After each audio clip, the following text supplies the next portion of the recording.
muddadii ugu dambaysay in wada hadal iyo heshiisyo badan ay socdeen hadduu nahay saddexda xisbi qaran xukuumadda komishanka doorashooyinka qaranka jamhuuriyadda Soomaaliland deeq-bixiyaasha inaga caawiya doorashooyinka socodkooda dhammaantay waxaanu ku wada heshiinay in la qabto diiwaangelinta madaniga iyo diiwaangelinta codbixiyaasha waxaanu isla wada saxnay oo hay'adaha caalamiga inaga caawiyana in la ogeeyno qoraalladoodii halkan ku hayno oo kuwii dambeeyay xalay ay la soo diray halkan anigu siin doono oo madaxweynaha jamhuuriyadda Soomaaliland sax oo qayb ka ahaa oo xukuumaddiisa uu matalay wasiirka arrimaha gudaha iyo deeq-bixiyaasha xisbiyada mucaaradka iyo maxaafidba in labada doorasho labada diiwaangelinta madaniga ah iyo diiwaangelinta codbixiyaasha inay iska rab socdaan baan ku heshiinay waana wada saxnay inaguna marag baad noo haydeen runtii xukuumaddu iyadoo iska dhagatiraysa heshiisyadii iyadoo wixii aanu ku heshiinay baalmarsan waxay sameeyeen inay waxay xeer duuduuba baarlamaanka u gudbiyaan oo ay wasiirada qaardawada ka dhaxayeen xukuumaddu ay muxuu ahaayay hayna waliba xukuumadda lafteedu ku wada socon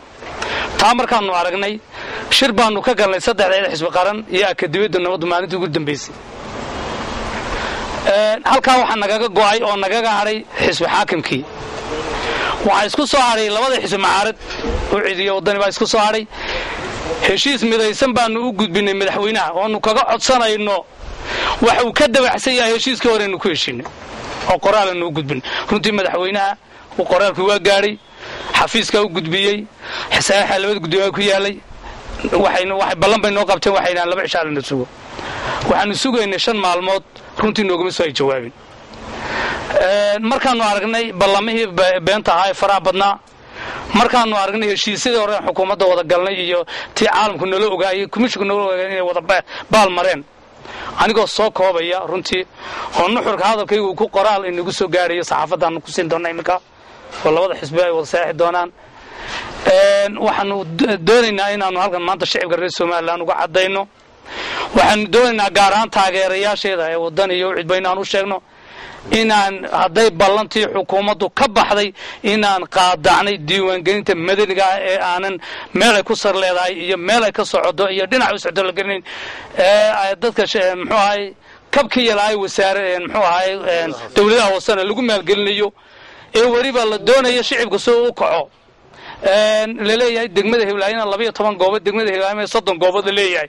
ee degmo walba la taabanayo goobeeyga leeyahay ee goboladii leeyahay gobolada waxa weeyaan 20 goobood gobolna leeyahay waa 50 goobood si ay dadku u kacaan waxaan aan ku hadlaya afka xisbiga wadani labadayada xisbi mucaarad waxaanu maanta isla garanay oo heshiis midaysan ku nahay inaanu qaadacday diiwaangelinta madaniga ee ay xukuumaddu baal martay sharciga saddexda xisbi qaran iyo komishanka deeq-bixiyaasha iyo dawladdu heshiiska markay ka baxeen waanu qaadacnay taageerayaasha waxaanu sheegaynaa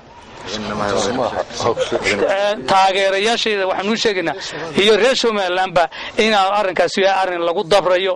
doorashada 2015 nagu soo foodle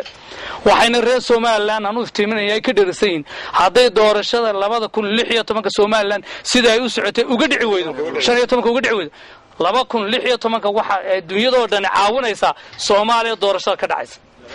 iyala caawinaya 2016